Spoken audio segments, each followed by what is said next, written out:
Did you know that you could get even longer interviews with some of the most successful creators? You can with How I Built It Pro. With How I Built It Pro, you get extended ad-free versions of every episode. We cover things like pricing memberships, how to make course creation even faster, building a creator business while also parenting, current events, and more.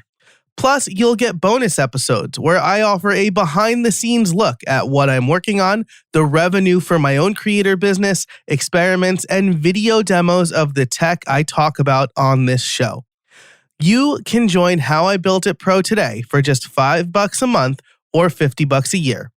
Sign up over at howibuilt.it/pro or use the link in your podcast app. If you've ever heard me say I'm a recovering WordPress developer, you've also heard me credit today's guest, Kronda Adair. And while she started in WordPress, she quickly moved into one of my favorite areas of expertise, automation. Specifically, Kronda's an email automation expert. And today, she's going to tell us the right process for automation, how to test, and why your business depends on good email automation. Be sure to look for what exactly automation is and how you can improve your work and your customers' experience using it. We also go over the right way to create your automations and to evaluate tools. And then she gives us the two most crucial things you need to do when automating email. I can talk about automation all day. Kronda is so much fun to talk to, so I know you're going to love this interview. In Pro, we basically gush about Airtable. And then she tells us about her pot of gold, which is such a cool product. So I hope you enjoy that. Today's episode is brought to you by Good Games, Groundhog, and LearnDash. You'll hear about them later on in the show. There's going to be a ton of show notes, so you can find them all over at howibuilt.it/303. But for now, let's get into the intro and then the interview. Hey everybody, and welcome to How I Built It, the podcast where you get free coaching calls from successful creators. Each week, you get actionable advice on how you can build a better content business to increase revenue and establish yourself as an authority. I'm your host, Joe Casabona. Now let's get to it.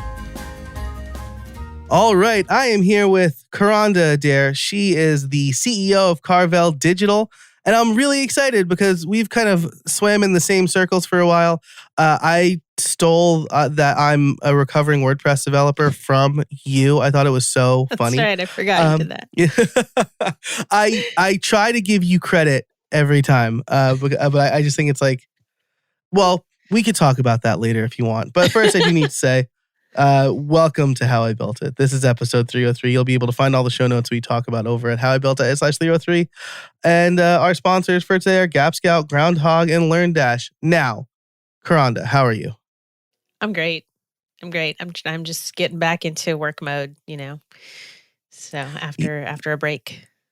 Yes, for sure. As to break the fourth wall or whatever, as we record this, it is the new year.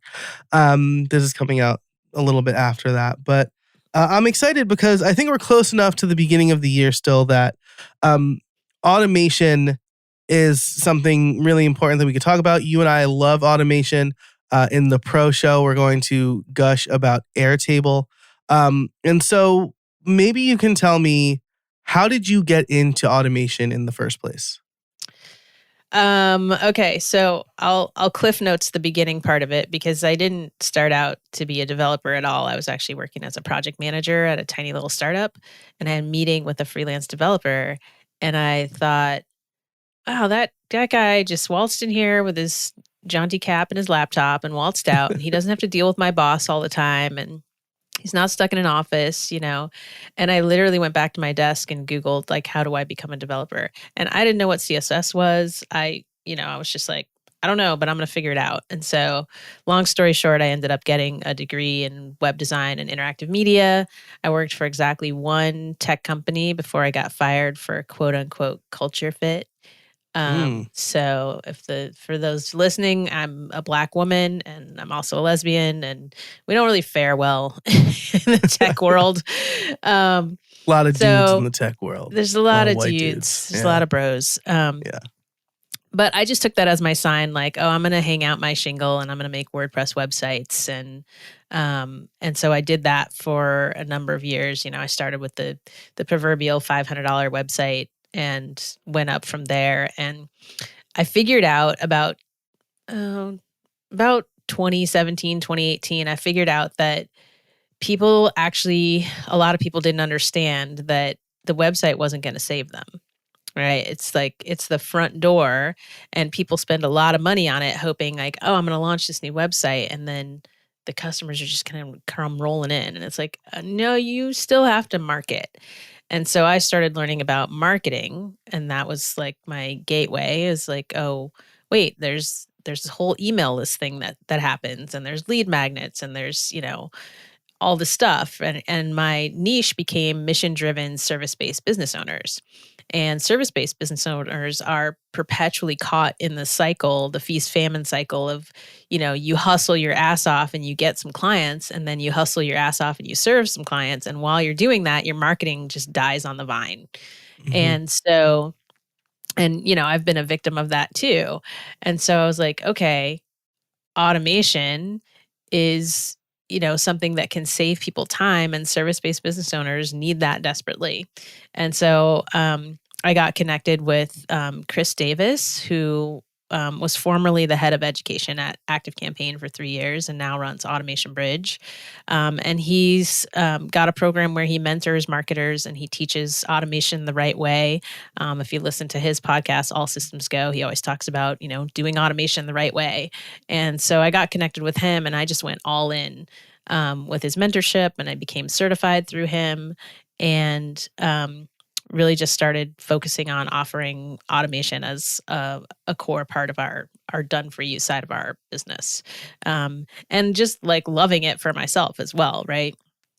We revamped our email engine, sales engine back in June of 2021. I spent about 80 hours just like building a complete email sales engine based on email marketing heroes. Rob and Kennedy over there run a great program.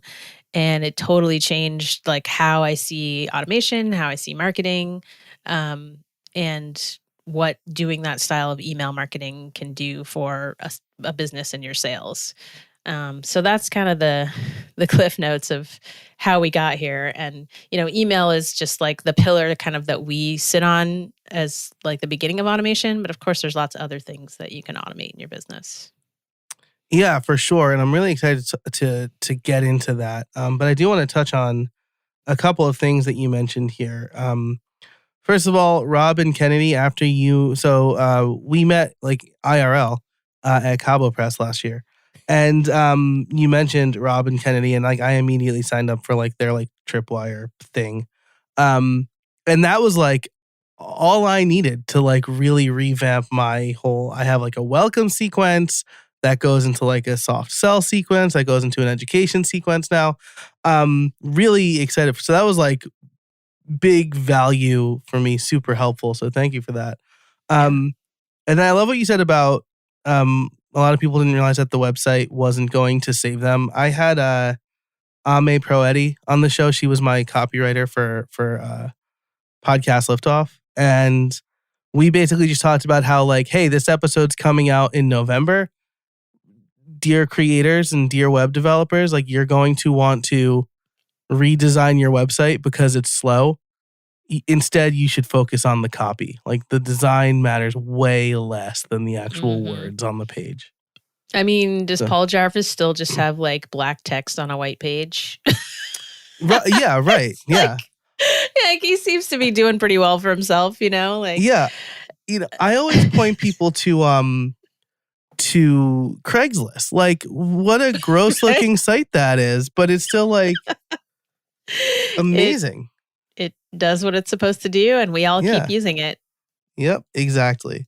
So yeah. Focus on the words, on the content. Yeah, and I've been telling people that for years too. I'm like, if you have a choice to hire me as a web developer or a copywriter, 100% hire the copywriter. Yeah. 100%. I love that. And I mean, I Yeah. have a content boot camp, right? Because content is the most important thing, right? And then you have to have a place to distribute it. But what you actually say is actually what matters.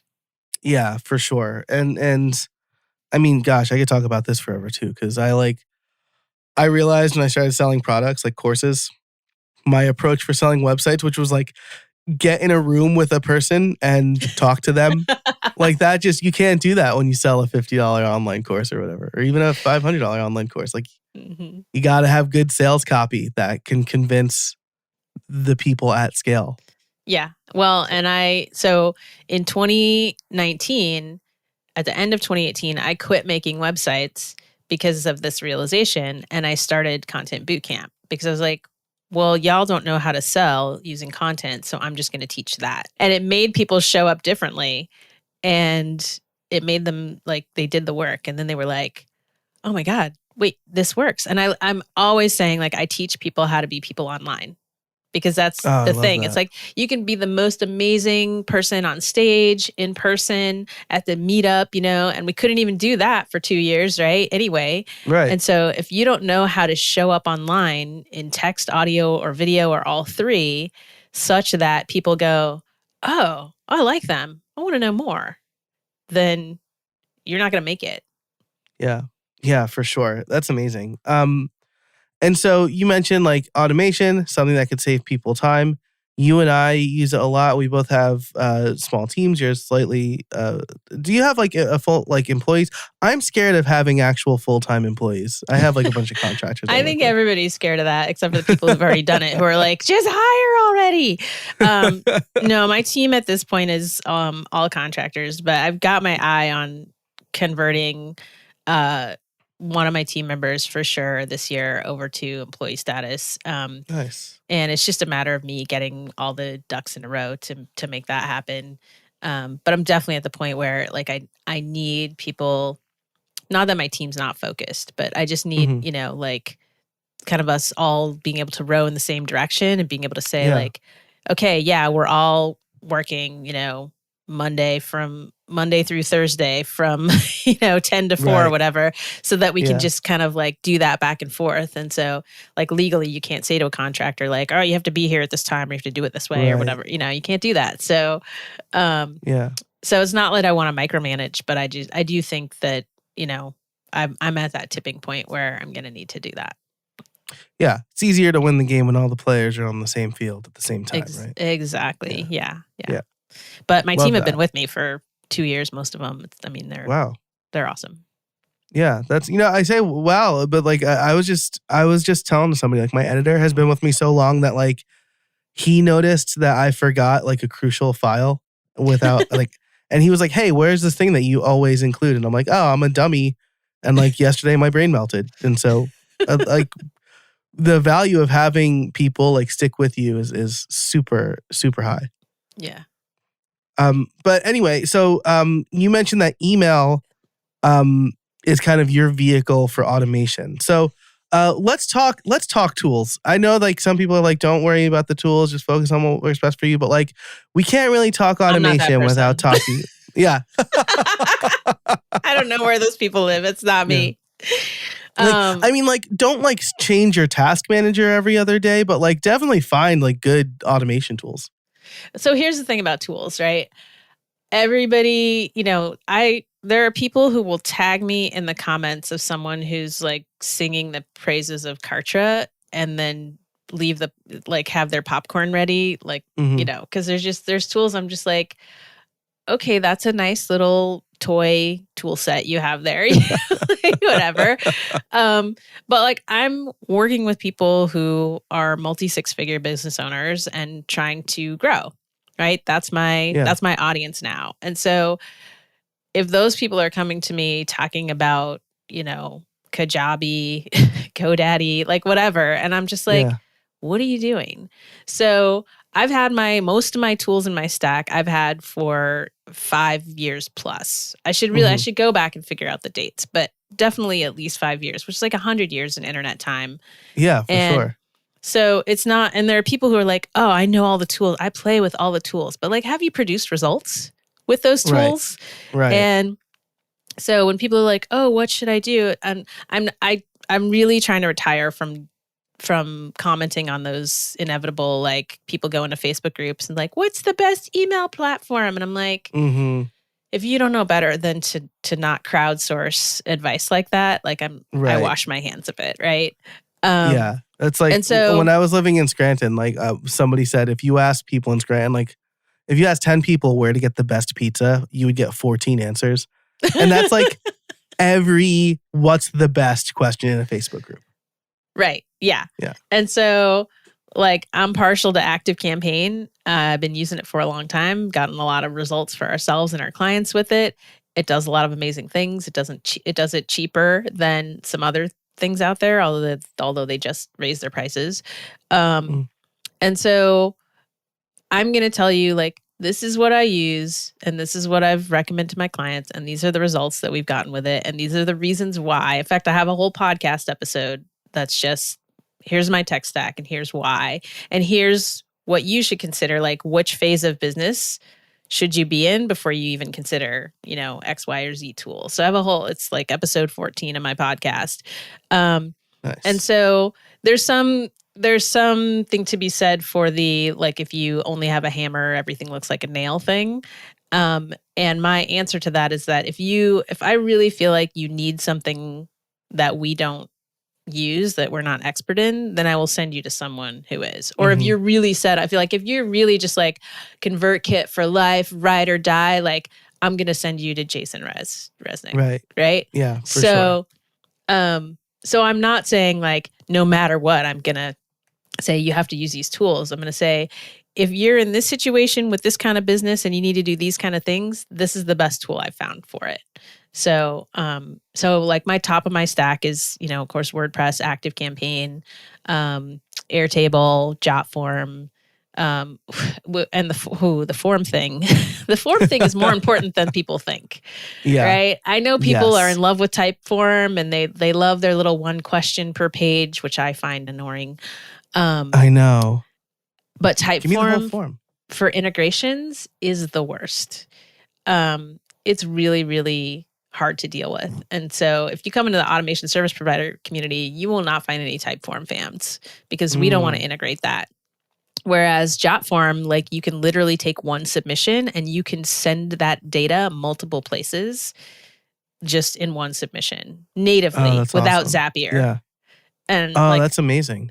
It is. Yeah. So I'm like, I want this in ActiveCampaign and Airtable. Great. Done. Oh, that's so cool. Here's the thing about automation and about business in general is it's all about the data, right? So when I'm railing against like these all-in-one tools, like I have a post, it's one of my favorites that I ever put on Facebook, and it just said an escape room, but for people trying to leave Dubsado. And and I'll go and like revive it every once in a while just for funsies. But honestly, it's like they don't want to give you your data. Right. And the first thing I ask when I'm looking at software is, can I pick up my toys and go home? Because you're maybe not going to stay with that thing forever and ever and ever. And so you want to know, can I get my data back out of it? And with those all-in-ones, like they don't want to play nice with all-in-one. It's right there in the name. Absolutely. Right? They don't want to give you integrations and help you play nice with others. And so when I'm looking at and consulting people about, choosing these tools, I'm also looking at what is your process, right? What is your customer journey or whatever it is we're trying to automate, and how does the data need to flow? Because you might have your CRM and ActiveCampaign, but when you want to look at where are people in your customer journey, you might want to look at Airtable for that, because Airtable is just, it's a database, it's a relational database, and you can have interfaces and charts and graphs. And like when you want to see information from your data, that's where I want to look, right? If you want to see, how many people got a certain tag or how many people filled out a certain form and when did they do it, like that's going to be really hard to do, like just going into ActiveCampaign. Right. So I'm thinking about all those things, right? What's the measurement going to be like? How are we tracking things? Where are you going to want to look at this? How can we create a dashboard so you can see like, what is actually going on with your leads and your customer acquisition and all that good stuff. So these are all the things, this is why I can't with the, what's the best tool for X in the Facebook groups is because I know, they're not thinking on that level. Right. Yeah. It's and like I mean, more often than not, it's always like it depends, right? Like people are like, what's the best podcast host? And I'm like, well, if you want free, then it's Anchor, which is not good at all. But like, if you need a private podcast, like I can't recommend Buzzsprout because they don't have private podcasts. Like you need. So I agree wholeheartedly. As you're talking, it makes me think of like, so for my How I Built It Pro membership. I'm using ConvertKit Commerce. I thought like I'm just gonna like go super bare bones, and like not need a WordPress stack for it anymore, and it'll be great. And then I realized that like you don't know when someone churns, like because they don't get a tag. You can tag them when they sign up for a subscription, but if they churn out, there's no like automation associated with that. And I'm like, guys, and they're like, yeah. So like I submitted a feature request and they're like, oh yeah, that would be like really good to have. And I'm like, yeah, it's actually essential. Right. It's not just really good. It's actually like built very, very important. A subscription tool. And I don't know when someone leaves. So like, I'm like, should I move again? But I think I'm just going to like hang with it. And my membership's not that big right now. And I get it. Like their use case was like Substack. Yeah. Right? Yeah. So like only people who are actively subscribed will get this newsletter. But like I want to send people a private podcast feed.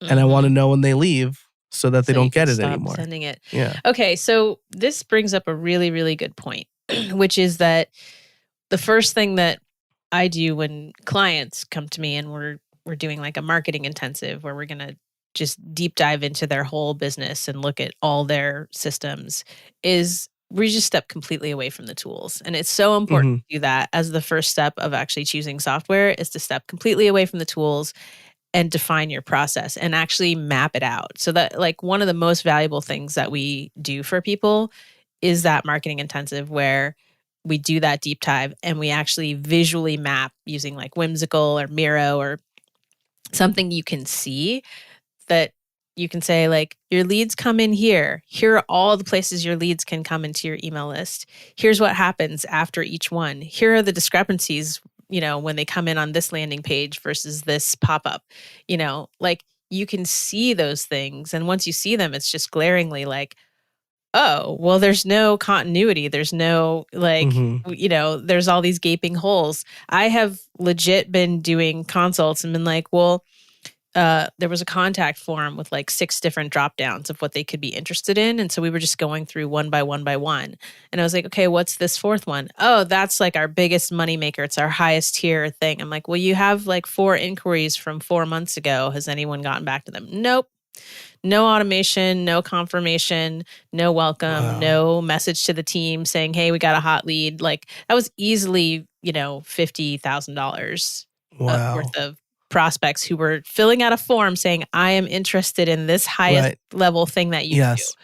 So you've convinced me without a sales call to give you a ton of money. So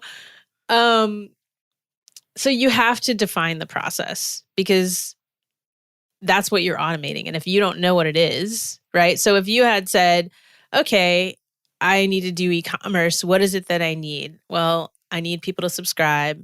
And then when they unsubscribe, I need them to get a tag. Well, now what you have is a job description. Right.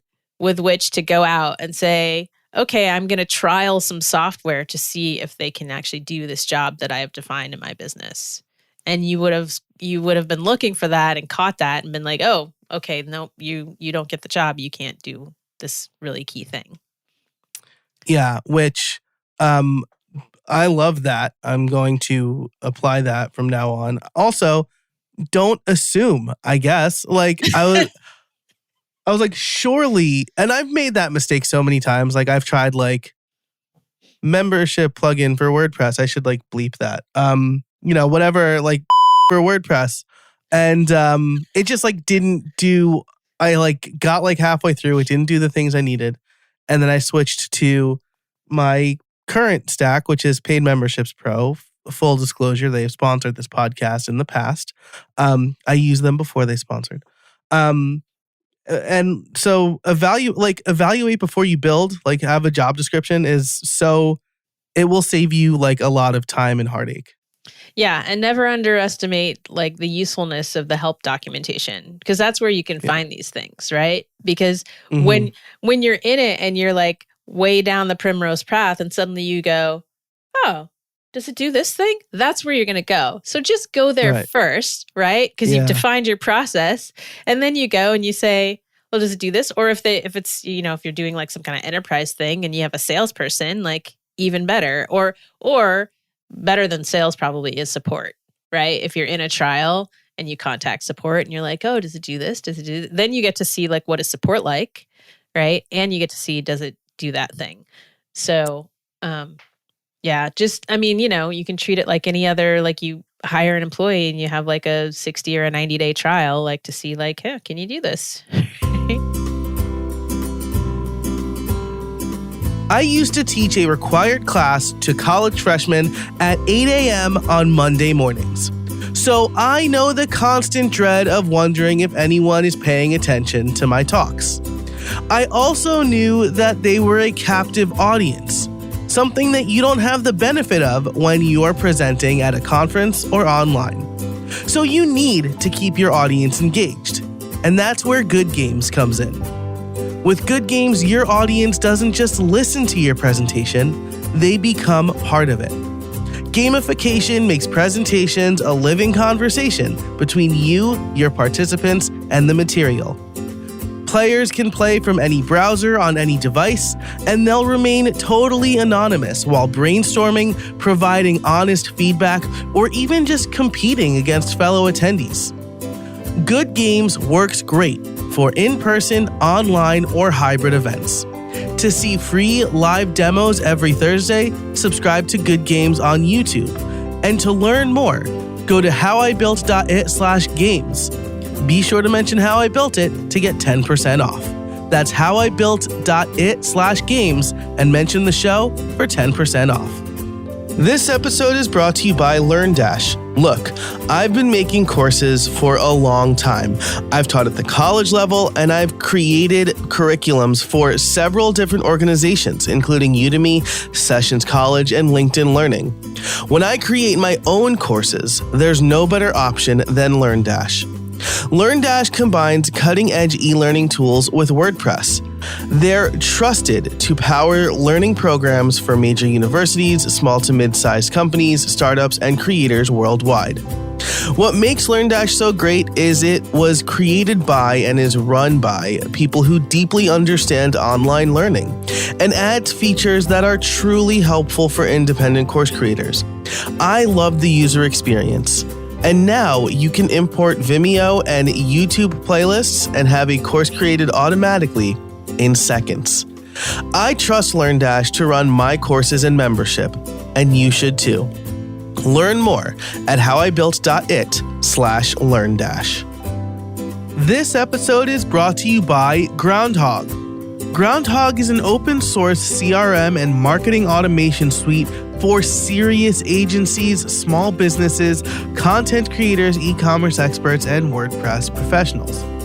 Groundhog allows you to create funnels, automate email and SMS communications, and manage your contacts from the comfort of your WordPress dashboard. Unlike other SaaS CRM platforms, Groundhog does not charge you a success tax. Groundhog charges a flat rate fee, regardless of the size of your list. Groundhog will never charge you more as your list grows. It also integrates with all of the top WordPress e-commerce, LMS, and membership plugins to create a unified customer experience. Start now with a 14-day demo for $1. Go to howibuilt.it/groundhog. That's HowIBuilt.it/GROUNDHOGG. Or use the code HowIBuiltIt for 20% off your first year of any plan. Thanks so much to Groundhog for sponsoring this episode of How I Built It. As you were talking, I thought that maybe I could use Make to solve my problem, because Make has better ConvertKit integration than Zapier does, I've noticed. Oh, yeah. Yeah, maybe. And I could probably like query based on product, put them in Airtable, do a little diff, whatever. You know, like I could figure something out with my programmer brain, but like you shouldn't have to do that, dear listener, right? Like you shouldn't have to do the thing. And this is also a danger of you being a super technical person is that you're like, oh, I can figure it out. I saw, I don't know if you follow Elise Myers, but she just did a post that's like, I suffer from like, how hard can it be? Right? Wow, I'm in that post and I don't like it. Yeah. So the technical people, like, we'll get ourselves in the most trouble because we'll be like, I can work around this. So one of our newest clients who just signed on, they make software, and the guy who is in charge, he's a really great developer, so great that he programmed his own email platform. So like he basically wrote, Active Campaign or, whatever for their company. And then he realized, I'm the only person on earth who can run this. And we don't have metrics because I can't get the data that I need out of it. And that's why they came to me. They're like, can Active Campaign do this, and this? I'm like, yep. Because now you want to scale and you need to know, like, you need to segment, you need to do all these things. Right. So the technical people are sometimes the worst because we'll just be like, I can build that, or I can tweak that, or I can, Right. Why would I pay for that when I can build it myself, right? That's like the mantra of the WordPress community. I just had like a PTSD flashback just from you saying that. But that brings up another good point, which is if you do find yourself in this situation of like technical debt, right? Maybe you chose the wrong thing, and maybe you learned that in the first, 3 or 4 months, or many people are in this situation where they've just been getting after it and duct taping together whatever they needed to keep moving. And I get that and I respect that. But now they're at a point where they're like, oh, okay, this thing has to grow up. We have to get systems. And so like, when do you make that move? And how do you decide? Like, are you going to tweak it? Are you going to like patch it together with Make and duct tape? Or are you going to start over with a process and requirements and like build for the long haul? And it's, it's a very individual decision for people, but it's worth considering. And it's also worth getting outside feedback, because like, it's one of the worst things about owning a business is if you just get in your own head and you think, well, I have to solve this, and like somebody else could like fix it for you or like give you clarity in like an hour. Right. But you don't know what you don't know, so you don't seek out the advice. Or you're like, oh, well, but I have to pay for the advice, so that seems like, So that's like I always think this, right? Because I think we were talking in the pre-show about people who have tried to get our time for free, or didn't want to pay also for a it. PTSD subject. Yeah, seriously. And I'm just like, if my time's not, if my advice isn't worth paying for, why do you want it at all? Like, it's so weird. Right? I have a podcast review from someone who was like, oh yeah, I listened to episode 4 about asking better questions, and I saved $1,000 not doing something that I was thinking about doing. Wow. So episode 4, it's free. You can go listen to, go for it. So it's like, it's not like you can't get free. Somebody said, free advice is not specific, and specific advice ain't free.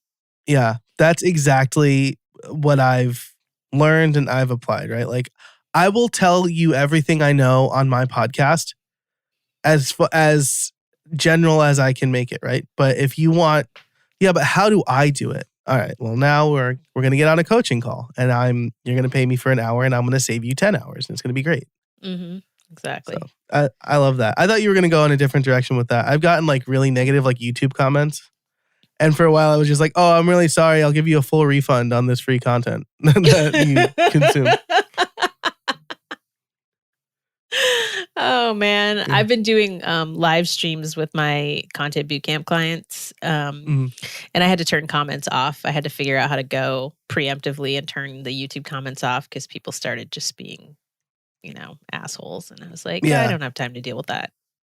Yeah, it's really weird. There was like somebody was like coming on to me they're like, you're so cute. And I'm like, I'm uncomfortable with this. I'm married. I have multiple children. Please. Thank you for thinking I'm cute. I mean, you still got game though. So there's that. Yeah, there we go. That's right. Really in my prime. That's like 20-year-old me was an idiot.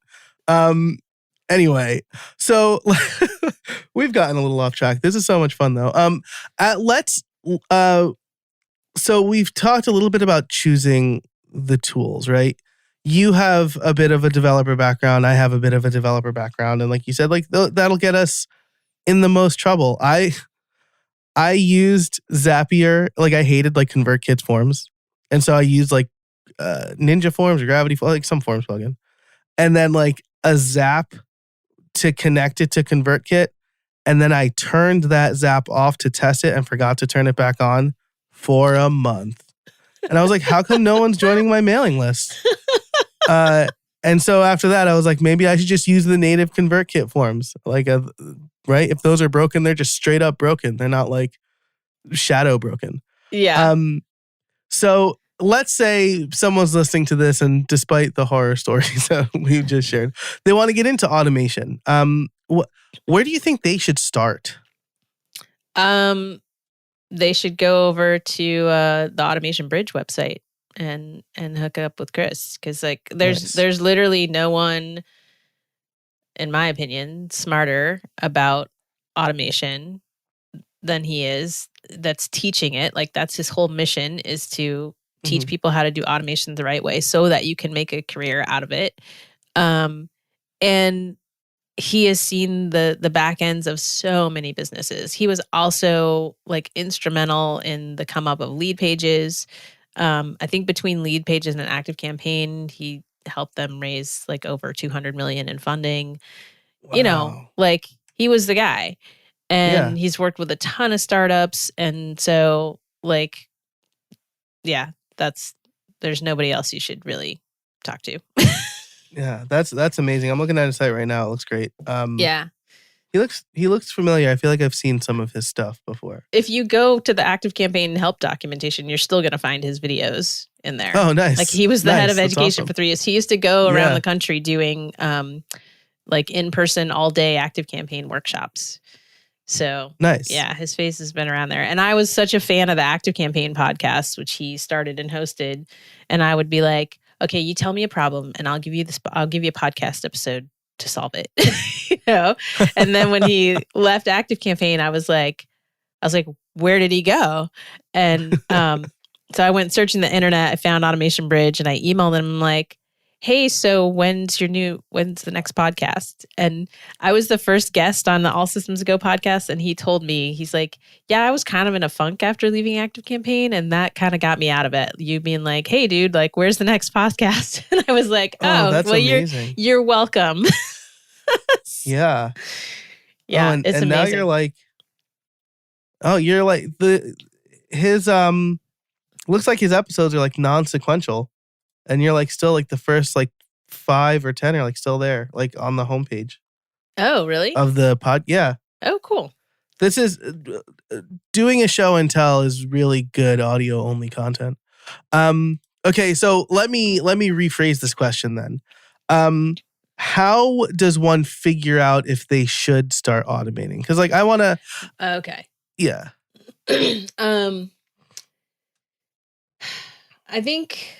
If you're technically, I'll tell you who really should look into automation like as a strategy is web developers.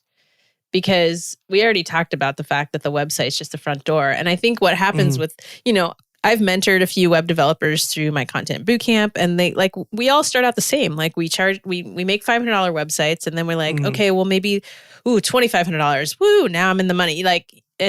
No, because although I could put a website up in a day, that's not the important thing. The important thing is the strategy, the content, the user experience, the Right. opt-ins, like the customer journey. So web developers are really primed to be able to add automation to their service offerings as like a really great value add, recurring revenue, like you name it. So Yeah. that's who should be really looking at automation.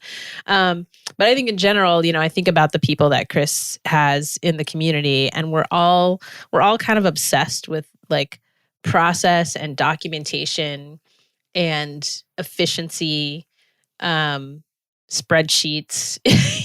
Like we like we like data and we like order, and we like helping people. I mean, that's my primary motivation is when clients come to me and they like have gone from like struggling to get clients to figuring out, okay, you have content that's working great. Now let's put that in a welcome sequence. Now let's put that in a sales Mm. sequence. Now let's like, and a lot of people unconsciously will sabotage their sales, or they won't market and they won't know why. And it's because they're not confident about the experience that someone's going to have once they actually join the email list. They're like, Yeah. they have all the best intentions of having that weekly newsletter go out, right? But then, you know, travel, family, holidays, like life, pandemic, whatever, like throw it all in the mix, right? That's going to take you away from that. And so really the experience is people get on their list and then they sit there. They get that default MailChimp confirm your subscription page, right? Yep. And then like nothing, or maybe one Yeah. email. And so the difference between that and knowing like, um, oh, when people subscribe to my list, they're going to get to know me. I've rolled out the proverbial red carpet, and I know that every single lead who comes onto my list is going to get introduced. They're going to get followed up with. They're going to get, segmented, targeted, relevant information that they care about because of how they, came into your list based on what lead magnet. When that's the experience you're inviting people into, you're going to go invite a lot more people. It's like if you're having a party and you're, at your house, you have like one couch and a mattress on the floor and one beer in the fridge, like you're not going to invite a bunch of people over. Right. Right. Versus if you Right. have like I love that. a really nice spread and a really, and a pool out back and whatever, you're going to be like, yeah, come on in. It's great.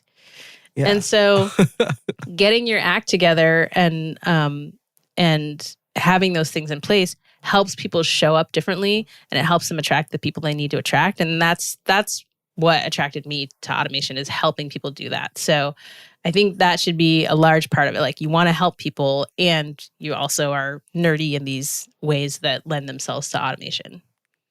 I love it. And the educator in me is like cringing because we didn't define automation at the beginning of this episode. Maybe I'll just like do that in a cold open. But I think this is really important, right? Because like when I think automation, I'm thinking like my tech nerd galaxy brain. How can I connect everything I've ever used into one thing? But like it could just be emails that automatically go out every other day or every day or every week, right? Like automation doesn't have to be like the virtual version of Connects, right? Where like you have this crazy like Ferris wheel, right? Yeah. Well, and for talking about a definition, right? Just employing technology to execute your processes. Love it. Love it. So you have to have, which is great because that means you have to have the process. I'm constantly saying, like, if you automate crap, then you just get automated crap, right? So you have to, so you have to have the process. The process should be working, right? And then you can look at that and say, okay, what parts of this can we hand over to the robots, right? And even the simplest things can make such a huge difference for people. It's like, especially when you're talking about, we haven't really talked about onboarding, but that's another favorite thing of mine. The experience that you give somebody, especially if you're selling a high ticket offer, someone pays you 10 or 20 or 50 grand, like instantly they're going to be like, what did I just do? right? Mhm. And Right. so you need to have your onboarding on point so that there's an experience there that they immediately get acknowledged for what they did.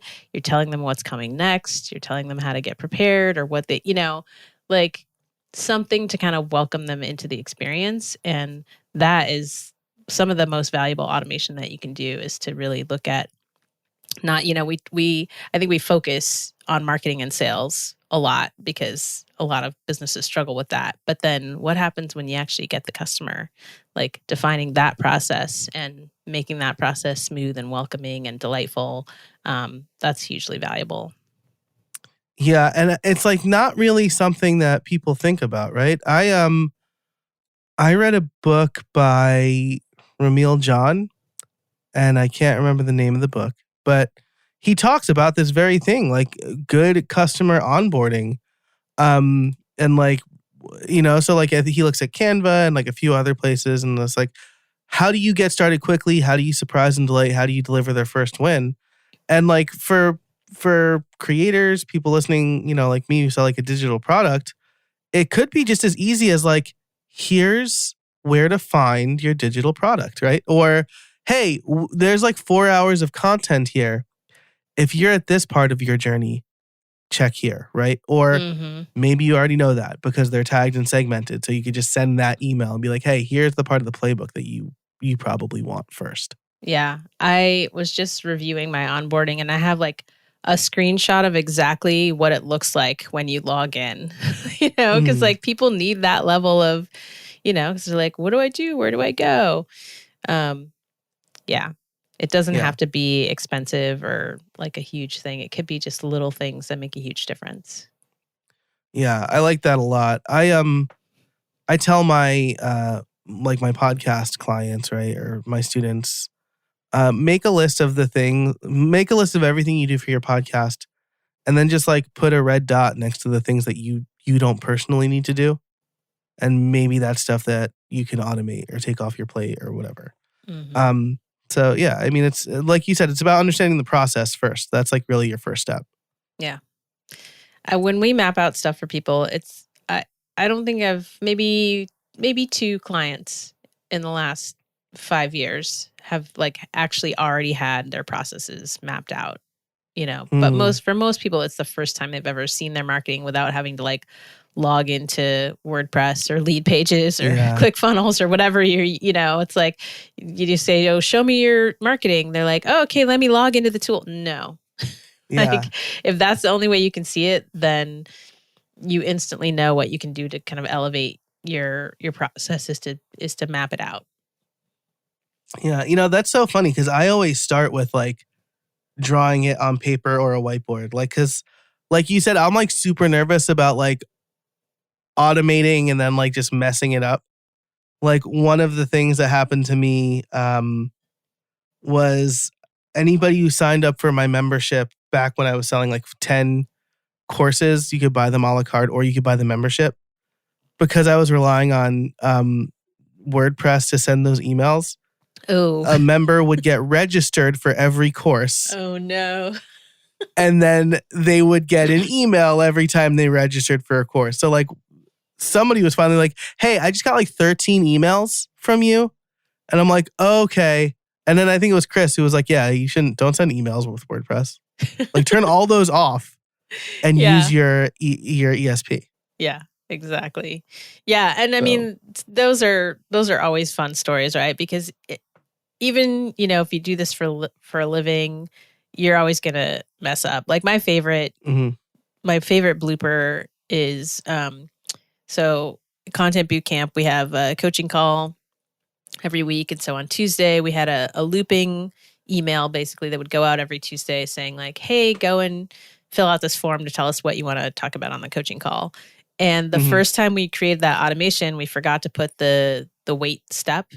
Um, and so it just looped, and people were like, I got like 9 emails telling me to go do this thing within like 5 minutes. I was like, oh Yeah. yeah, sorry. And I was actually coaching them about automation that week. And I was like, yeah, so this is what not to do. Yeah. That's so funny. That's so funny because I did like a workshop on automation for like a creator community once recently, And it was at the same time that the Blink 182 concert tickets went on sale. Oh boy. And so I'm like huge Blink 182 fan. They were like my coming of age band. Oh. And they're like back together now. And so I basically opened the presentation with, so we're going to do a non-automatable task right now. And I just ordered the tickets like during the presentation. And I was like, now let's talk about automation. God, I love it. Priorities, man. I love it. Yeah, absolutely. And like, Yeah. those tickets were like gone or like $500 by the time like the workshop was over. So like, really glad I got them. They're like, glad you got your tickets. I'm like, you are all super cool people. Yeah, So, priorities. Got to do it. Yeah, oh. absolutely. Okay, so let me end on this, the main segment at least, on this. Because that was always something I struggled with. And again, like my developer brain was like, there should be like a staging area for like email automations. And then someone was like, why don't you just put yourself in the automation to test it? And I'm like, right, I could also do that. So like when you're putting automations together, can you talk about like your process a little bit? Like, do you draw it out first? Do you like, I'm not familiar with ActiveCampaign, but I know like in ConvertKit, there's like automations and sequences. Yeah. So in ActiveCampaign, there's a visual automation builder. And so we have a bunch of mapping templates for the automations that we use the most. And so I can usually just grab one of those and copy it over. So, Nice. And I'll usually kind of try to choose the colors to sort of match what it looks like in ActiveCampaign. Nice. In Lucidchart, it was really easy to do that. It was like, oh, it looks like 1-to-1. So yeah, we have those mapped out, and it'll be everything from, the wait steps, the tags. One of the things we do a lot in testing and in just sort of letting the automation, like when they're new, it's like you have to babysit them. And so we'll put in Slack notifications in the steps. It's nice. like, where we want to know like, oh, so-and-so got, especially for onboarding, right? So-and-so got their welcome email, or so-and-so got, filled out their information form. So we'll do that. Conditional content is I'm really a huge fan of conditional content, where you can specify the copy that's displayed in the email based on different rules that you set. And so we have five email addresses that we use for testing. They're all named Iris. And so I'll just set up like the different irises with different tags and criteria, whatever, to make sure things show. Why Iris? Is it like the eye of the storm or whatever? No, I needed, let's see, KPC, who runs the ActiveCampaign Academy. I think hers is like Horatio, which is great because like you're never going to have a Horatio, like. Oh yeah, I see.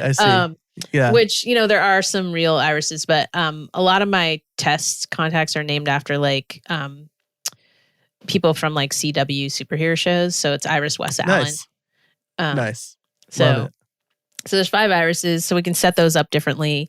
In the old email editor for ActiveCampaign, you can actually put an email address in and just look at the test screen. You look at the preview; they'll show you the preview.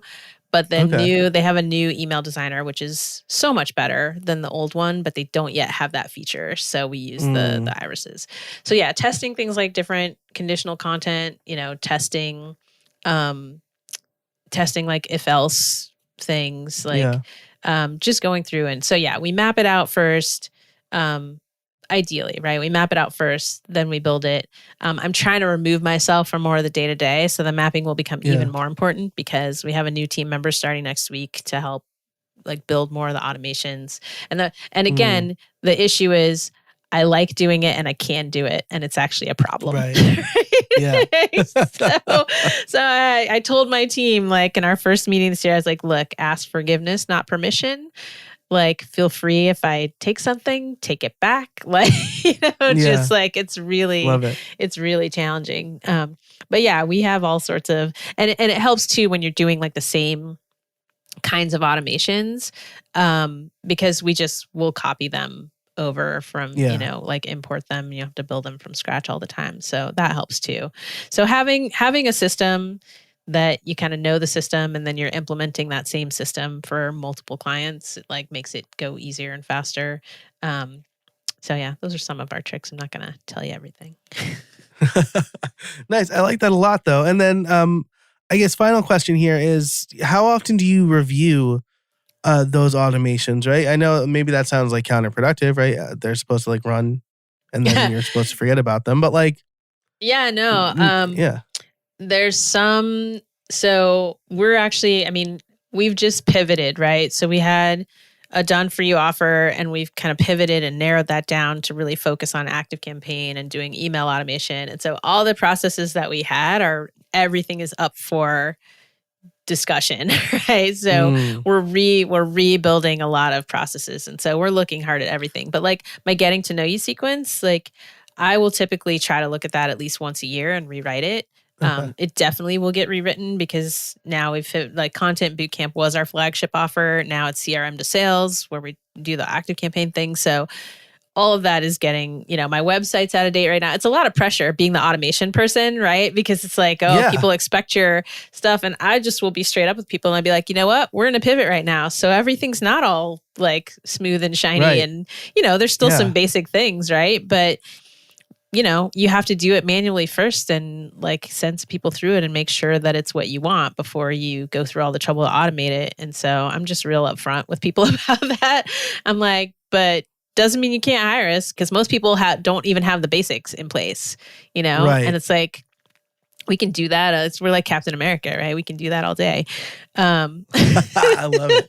Love it because I love Chris Evans and I love Captain America. So like just So great quote. So yeah, I'm looking at like everything right now, but in general, I would say, going in like quarterly or every 6 months and looking at and like putting yourself through it, like sign up for your own thing and go through it. You'll be like, oh, I missed that typo, or, oh, I didn't mean to say that way, or, oh, this is totally irrelevant, or, oh, I could segment this and have it be more relevant, based on these two groups of people. Like, just, like eat your own dog food every once in a while. Yeah. Yeah, absolutely. It that is really helpful. I've signed up on like,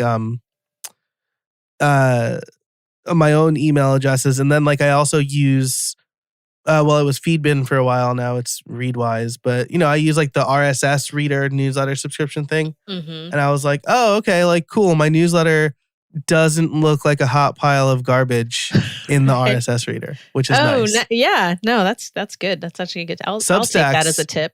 Substacks do. It's terrible. Yeah, I have not gotten into Substack. I'm just like, I don't need another playground to play in. I just that's focus. like, I mean, a lot of journalists I follow are like on Substack, so I'm subscribed to them, and they go to my Readwise account, and I'm just like, great, a giant Twitter button that has no purpose because it's just the text. Yeah, I'm so picky about. I mean, I know we talked about like, copy is so important, but design is important. Like, and it doesn't have to be like. I have a good frolic. I got that phrase from my coach, friend, colleague. Nice. That like I respect the hell out of her, but her emails look like shit, and I'm just like, letting, kerning, spacing, white space, ever, or when I get emails that are like stretch the whole span of like the Gmail window, and I'm just like, come on, like just make it easier to read. So I'm so nitpicky about that stuff. That's one of my issues in like handing things off. But my team all know. They're like, oh yeah, no, don't do it that way, and don't mess up that space. And nice. That's like, I like or organized minimalism maybe as well. Like, I have like, I use like Palladio like for my templates in ConvertKit. And it's just like very minimalist, nice font. There's not like graphics and boxes everywhere. Like I'm just like a nice good Tahoma, big enough to read. And that's the other thing is like I'm 51. So I'm like, if the text isn't big enough, like get the fuck out. What? Wow, you blew I had no idea. I thought we were like closer in age. Yeah, so I'm definitely at the phase of like readers and like just shaking my fist at tiny text. So it's fun times. Awesome. Well, Kronda, this has been amazing. I as I knew it would be. If people want to learn more about you, where can they find you? Head on over to carveldigital.com. And hopefully by the time this comes out, I will have updated the website and it'll be shiny and accurate and all the things. Awesome. I will link to that and everything we talked about over on the show notes at howibuilt.it/303. In How I Built It Pro, we are going to spend a few minutes talking about our favorite things about Airtable. So if you want to hear that, sign up for How I Built It Pro. It's just $5 a month or $50 a year. And don't churn because I won't know if you do that or not. Stay forever. But, yeah, stay forever. We don't have it's great. tagging. It's good content. Yeah.